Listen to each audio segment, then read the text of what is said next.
I mean, think of a company that had 100% market share and possibly had very happy employees, and the name of the company is HMT. Exactly. Making watches having 100% market share, and it has vanished. Correct. So both these together also doesn't answer the question. I agree with you. So the question. So I don't think the question. disagree No, with no, that no, because the context changes Yeah. completely there. So your original question about do happy employees lead to happy customers or happy customers lead to happy employees? Yeah. I think that's a false dichotomy. I think the effect is both ways, right? Okay. You can't say that one causes the other, or the other causes the one. Okay. Because if, as research shows, if you're happy, the chances of you going out of your way and putting in discretionary effort is greater. On the other hand, if you have purpose, which is, ensuring that your customers are happy, leads to your own happiness as well. So it's a flow that goes both ways. Yeah, I think also to answer you are talking about now how company, whether that company will be sustainable or not. So if the company has the basic foundational principles that how am I going to take care of my people, and if as a company I know that what kind of practices do I also follow in order to create the culture of high performance. So it's not only just taking care of the happiness for people, but am I having policies and procedures that assist me to be a long-term focused and creating profits or being successful and being sustainable as a company. So I think it goes hand in hand. So one can't have only measure of happiness at work. So that's the reason they say that it's a CEO, it's a CFO and CHRO actually drive the company forward, because as much as finance is important for the company and there's a leader who's managing the finance and managing the people side, it's going to be far more profitable and successful company as a whole. Taking care of happiness And perspective as the well. CEO's got the right strategy, because if you didn't have the right strategy, no company is To going your anywhere. point, and you asked some very fundamentally important points, you can't trade off happiness with long-term strategy, with P&L, I'll just with add a small innovation sub-question to index, that. with creativity, Why, and so on and so to forth. respond to both of your point, employers can make employees happy through interventions. Correct. That's given. So it's between two of them. But a happy customer is a function not only of that company, it's a function of the market and your competition. Correct. So if you have to make a strategy, do you take this sort of binary that let's give good food, good wages, good policies, or you look at that market where you are one of the players? So that was my fundamental question. So what you do is, as Jim Collins and Jerry Porras wrote in Built to Last, you embrace the genius of the and. This and that. Yeah.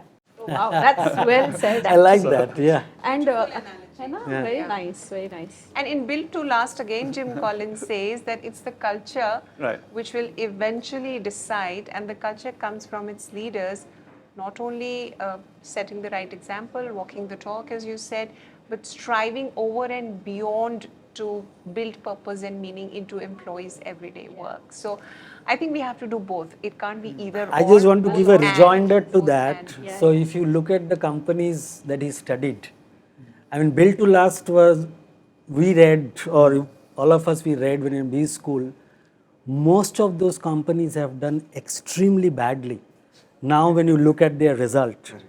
But your point is valid. If you look at the oldest company in the world, a company called Congo Gumi, which is only 1500 years old, two very basic lessons we see from that. One is that flexibility, and the second is values. So they started making Buddhist temples. And then for over 1500 years, they are into totally different business. But two things have remained same. Depending on the situation, they have changed. And the values have remained same. Yeah. And I think also to take your earlier point, right? How do we become competitive? if we don't have a right staff or right talent, and then we don't know how do we take care of them so that we have that right niche technical skill with us, we won't not be able to compete. So we must take care of our employees if we want to be competing and if we want to be successful and grow. Yeah, I don't think it's a choice. It's an imperative. It's an imperative. It's not Since like he No, like thought he that said about the competition- RPG group, so if you see somewhere he was actually trying to talk about the values, that it's not profit first, but profit and ethos. So it was driven by that values. This thing has come up, the culture, the purpose, the profit, the values. I'm reminded of a session I attended by Professor Freeman, who essentially talked about that blood is important for humans to live, but Yeah. we don't live to generate or make blood. So profit is essential for companies to exist, but the purpose of a company cannot be to make profits. So that essential thing, that what is that purpose, which is intrinsically linked to the culture, the values you set up, and the longevity you're talking about. leadership also. A lot of things How, comes. If you have I clarity mean, about the how purpose. your CEO's mindset is, right? If Zappo's CEO would think different than a small scale company would have a purpose. Like he gave an example of pan or something, right?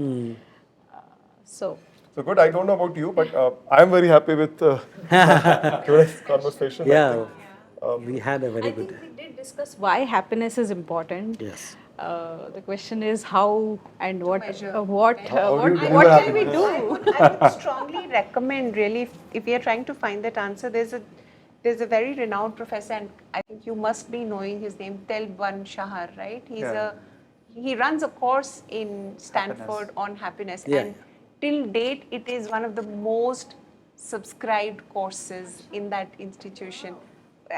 One should read, I think, about him. That clarifies a lot of our own fundamentals around happiness and what does it really comprise of, and how can we get there as organizations to make sure that whatever 10-20% we have in our True. kitty, we can give the best to them. Yeah. Lot of things, I think, as they say, charity begins at home, happiness begins at home. So true. And Which if is you are my able to do that, fundamental yeah, thing. it would. You can't give to others if you don't have it in you. So if you're not happy yourself, that will flow in your family, in your friends, in your So there is a bit of circles. selflessness in the way you. And I think also, I was just telling her on your point, if I'm unhappy and still taking efforts to give that happiness, right? Will I be authentic? Yeah. So we talk so much about that genuineness or being real and being authentic. Walking the talk is being authentic, na? Leading by example of what our values are. Otherwise, we lose that essence That's of my being context. authenticity. So you are looking at, see, I mean, I'm just going to be a bit extreme on this. See, the CEO imagery is perfect. But let's also look at how he manages his family. How many divorces are children with him? Okay, but he's all saint because that is the image. Let's not get fooled by it. I mean, I bring to work a good self of myself. This is just things we say. But do I really say that be the good self? So that's why I said, I mean, probably happiness begins at home. Okay, and when I try to relate it with work with purpose, I think I don't see customer trying to be, you said rightly, it's an and function, absolutely agree, but the core is the purpose of customer, otherwise the organization doesn't exist.